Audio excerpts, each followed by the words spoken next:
As I have discussed in the previous video that the function of a flower is to produce seeds and fruits for reproduction, and the first step for achieving it is the transfer of pollen grains to the stigma, and this process is called as what? Pollination. So what definition you will write for the pollination?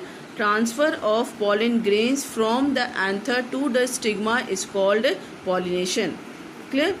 There are two types of pollination, self-pollination and cross-pollination.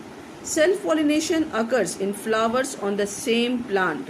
The pollen grains from the anther may fall on the stigma of the same flower or another flower on the same plant. So here the plant is what? Same. Clear? Plant is same, clear, but it can be from the one flower to the another flower, or it can be from within one flower only, from the stigma to the from the anther to the stigma of the same flower. So this type of pollination is called as self-pollination.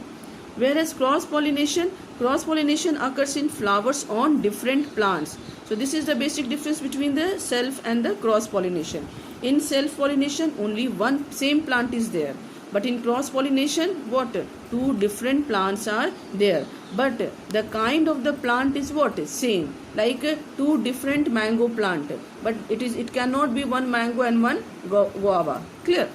So pollen grains are transferred from the anther of one flower to the stigma of another flower on another plant.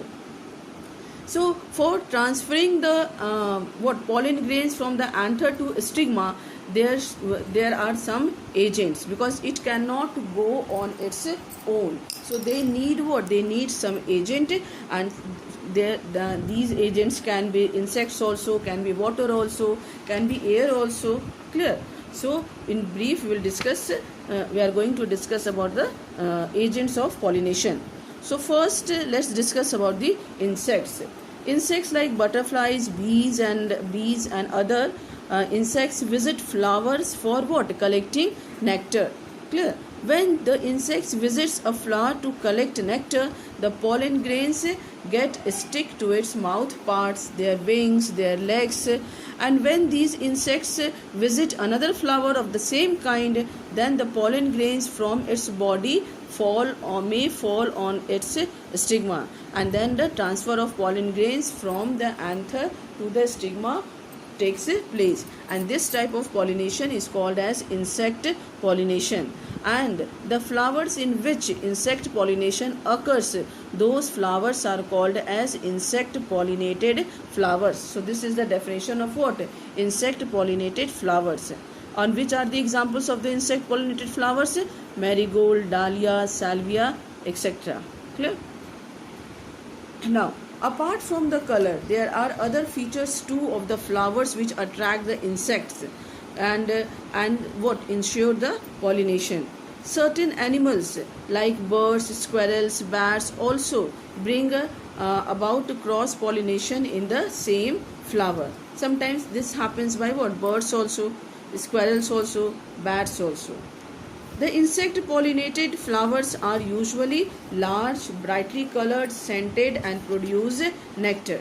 Because if it will be large, if it will be brightly colored, it will be well scented, then what will happen? If it will produce nectar, then these are the factors that attract the insects, attract the animals. Clear?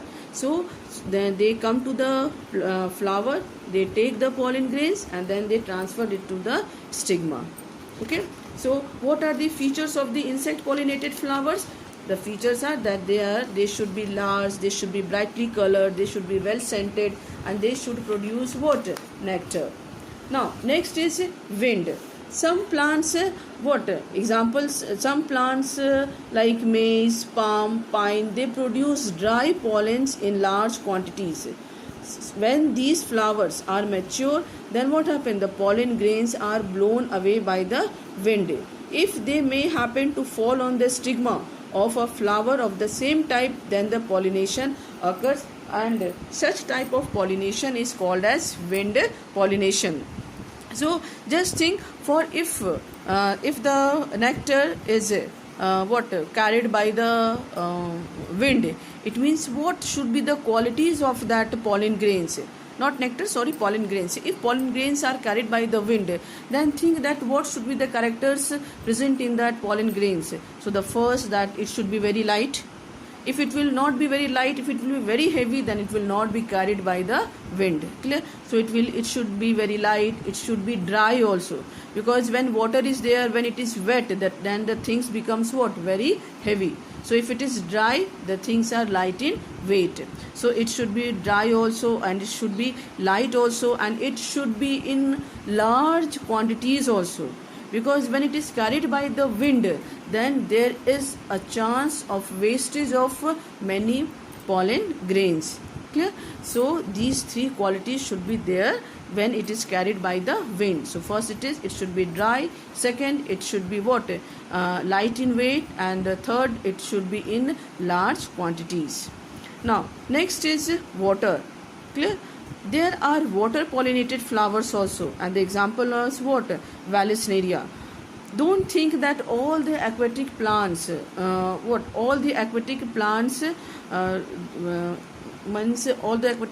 do the process of pollination with the help of water only. No, it is not like that. Like the lotus and trapa, they are what? They are the aquatic plants, but their flowers are exposed to air, and they are what? Pollinated by the insects. They are not pollinated by the water. So don't keep in the mind that all the aquatic plants are what? All the aquatic plants are water pollinated. It is not like that. These are aquatic plants whose male flowers. These are means what? I am talking about the Vallisneria. So in Vallisneria, male flowers that are submerged in water to start with get detached when mature. Yes. So when they get mature, they what? They get detached. Okay, and then they start floating on the surface of water. While floating, when they come in contact with the female flower, then the pollen grains are transferred from the anther to the stigma. Clear? And then the pollination occurs. Now next factor I am going to discuss is the animals. Some birds like the hummingbirds and animals like bats also act as the pollinating agent. When they visit various flowers, they carry the pollen grains for pollination. So these are the agents of what? Pollination. Clear? So next topic I'll discuss in the next video.